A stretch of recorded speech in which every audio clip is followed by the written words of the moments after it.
Il y a aujourd'hui une guerre pour pouvoir se saisir des terres africaines. Tout le monde s'est lancé dans cette guerre-là. Les Européens, aujourd'hui, achètent énormément de terres. Malheureusement, nos gouvernants bradent ces terres-là. Les Asiatiques se sont lancés dans l'achat des terres aujourd'hui.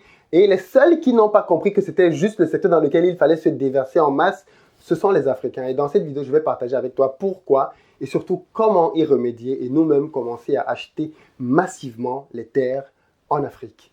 C'est parti!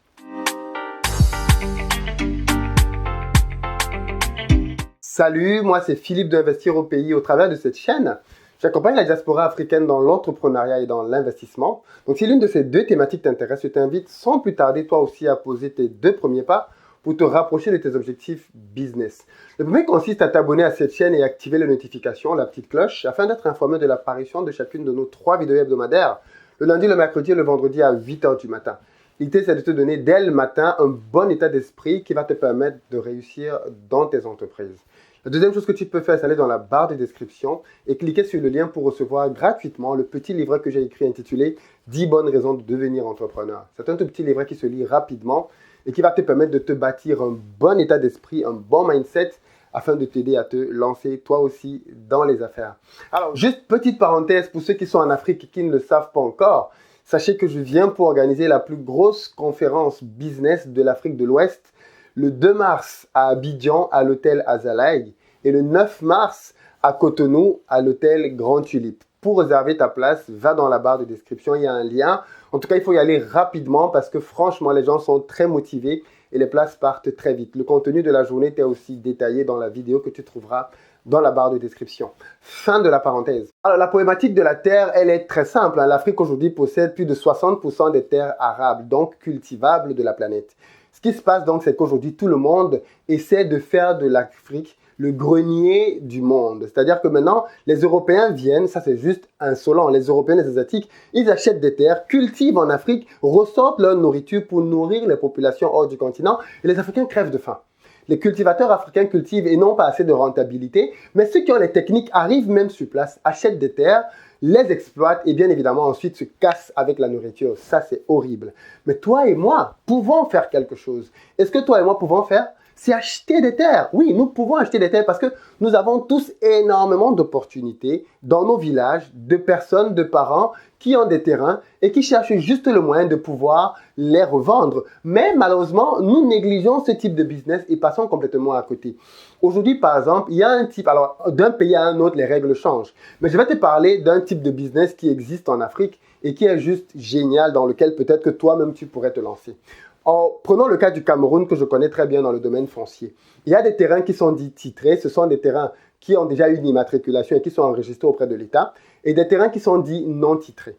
Les terrains qui sont non titrés, bien évidemment, coûtent beaucoup moins cher que des terrains titrés, et donc le vrai challenge des personnes qui ont des terrains non titrés, c'est de les titrer pour pouvoir les revendre plus cher. Or, comme les terrains appartiennent souvent aux populations en campagne, dites populations villageoises, ces populations-là n'ont pas les moyens de titrer ces terrains. Donc, du coup, il est né un certain type de business maintenant qui consiste à aller voir les populations villageoises et leur dire, écoutez, vous avez 20, 30, 40, 50 hectares, vous n'avez pas les moyens de titrer ces 50 hectares. Voici ce que je vous propose. Je vais titrer, moi, personnellement, les 50 hectares et on va faire moitié-moitié. Je vais prendre 25, je vais prendre 20, je vais prendre 15 et vous allez prendre le reste des hectares. Généralement, les villageois sont très contents puisqu'ils se disent, plutôt que de vendre les 50 hectares à 1000 francs le mètre carré, nous allons maintenant vendre 35 hectares à 5000 le mètre carré. Donc, on va gagner beaucoup plus avec le terrain titré sur 35 hectares plutôt que le terrain non titré sur 50 hectares. Donc, le deal est gagnant pour tout le monde.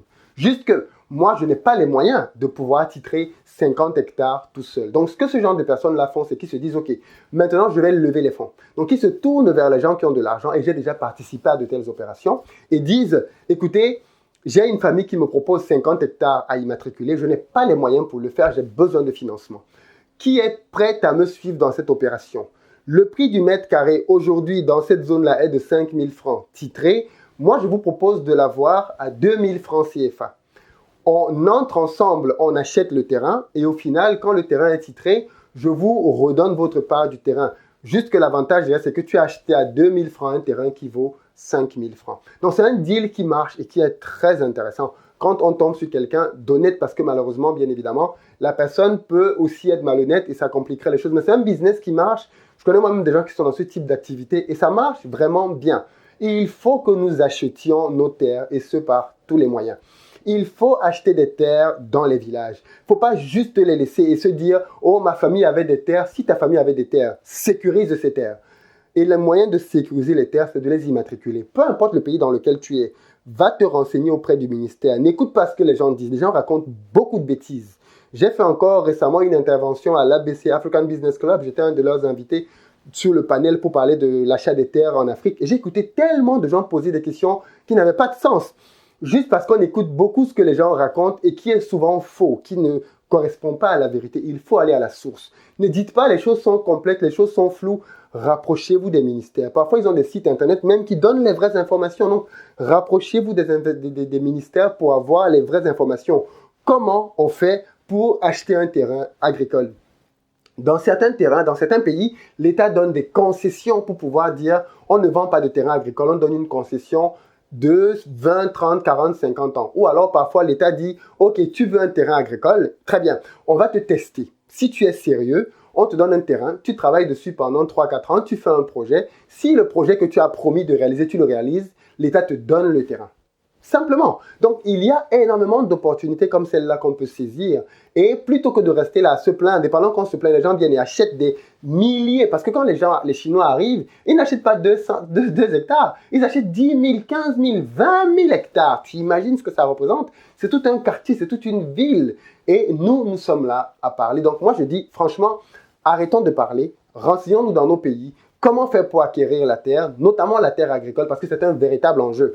Une fois que tu as acquis la terre agricole, par exemple, tu peux maintenant venir et dire à des partenaires européens, écoutez, j'ai 50 hectares, j'ai 100 hectares, j'ai 200 hectares, j'ai 500 hectares dans telle ville en Afrique. Je vous propose qu'on travaille en partenariat pour exploiter ces terres-là.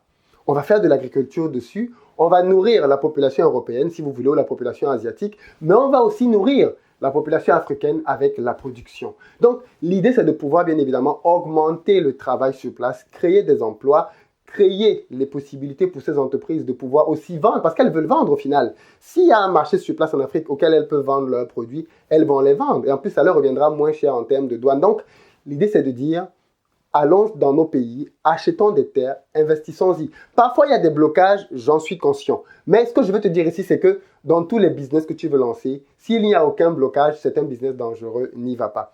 Les blocages sont faits pour que tu puisses les surmonter. Les difficultés sont faites pour que tu puisses aller au-dessus et au-delà. Si d'autres personnes ont pu le faire, alors c'est possible. Et tu n'as pas de raison de pouvoir te morfondre et de penser que si d'autres ont pu le faire, ils sont plus intelligents, plus forts, ils ont plus de réseaux que toi. C'est faux. Beaucoup de gens aujourd'hui, de plus en plus, parviennent à réussir en Afrique sans avoir besoin de réseaux mafieux. Crois-moi, il te faut de l'audace et arrêter de te dire, comme c'est le cas dans beaucoup de pays, que les choses ne marchent jamais ici. J'ai déjà expliqué dans une autre vidéo que la raison pour laquelle les gens n'avancent pas dans les affaires en Afrique, c'est parce qu'ils sont très négatifs eux-mêmes et ne voient l'Afrique qu'en noir. L'Afrique change, clairement, et des choses avancent là-bas.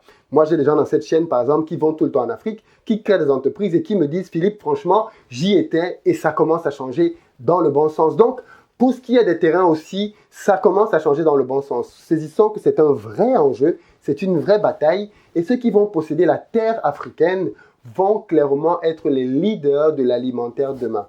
Or, l'Afrique demain, sa population va doubler d'ici 30 ans. Et toi et moi, nous allons assister à ça.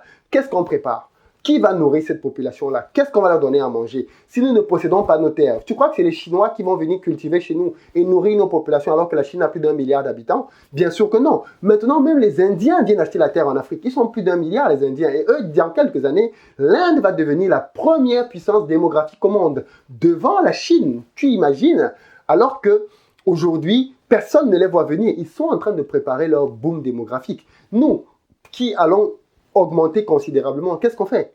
On discute, on est sur Facebook, on rigole pendant que les gens sont en train de préparer une vraie révolution sous nos propres yeux. Donc, il faut vraiment qu'on se ressaisisse, qu'on devienne acteur du changement dans nos continents et qu'on fasse ce qui est nécessaire pour que les choses avancent. Certaines personnes ont des terres qu'elles ont héritées de leur famille et n'ont peut-être pas les moyens. Fais un deal comme celui dont je viens de parler. Propose à quelqu'un qui a de l'argent un vrai contrat gagnant-gagnant. N'essaie pas de l'arnaquer. Dis-lui, mon ami, tu as de l'argent. Moi, j'ai pas d'argent. Ma famille a des terres. Ce que je te propose, c'est pas qu'on investisse sur nos terres et tu as une partie. Non, c'est de te céder une part des terres. Fais-lui une offre alléchante.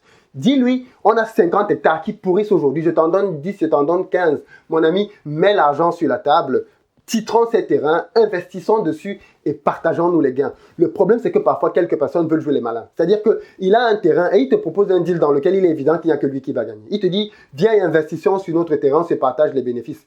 Mais mon ami, c'est ton terrain familial. Si demain on n'est pas en accord, tu me fous hors du terrain, je repars les pieds sur la tête. C'est-à-dire, j'ai tout perdu, quoi. Ce n'est pas crédible, ton projet.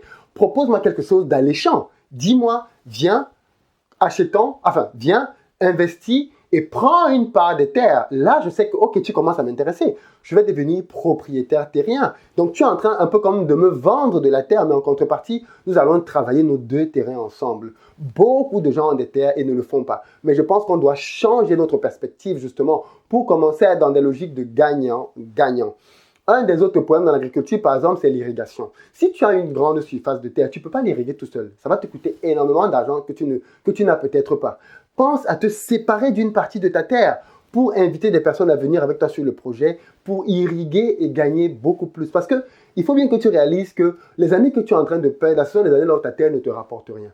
Or, si tu avais investi dessus dès maintenant, tu gagnerais davantage d'argent et tout le monde serait gagnant. Donc, apprends à laisser une partie quand tu ne peux pas tout gérer pour pouvoir gagner derrière avec quelqu'un d'autre ensemble, simplement. N'essaie pas d'être le seul à gagner dans tes affaires. Pense à intéresser l'autre pour que vous soyez à minima à deux à être gagnants dans le deal. C'est comme ça qu'on fait des bons deals, gagnant-gagnant. Nous savons déjà que nos gouvernements ne travaillent pas pour le peuple, mais le gouvernement ne t'empêche pas d'acquérir un terrain. Peut-être que le gouvernement brade des terrains à d'autres personnes, mais le gouvernement ne t'empêche pas à toi d'acquérir des terrains qui sont déjà là. Donc, une fois de plus, arrêtons de nous plaindre. Saisissons les opportunités qui sont à notre disposition aujourd'hui avant de nous plaindre sur celles qu'on ne peut pas avoir demain. Qu'est-ce qui est là aujourd'hui et que toi et moi on peut prendre? Mais prenons-le, simplement. Et le reste, mais pourquoi pas on le verra dans quelques années sur ce qu'il est possible de faire là-dessus, simplement. Dis-moi dans les commentaires ce que tu penses de cette stratégie d'acquisition des terres agricoles en Afrique. Est-ce que tu penses que ça a un sens de pouvoir le faire?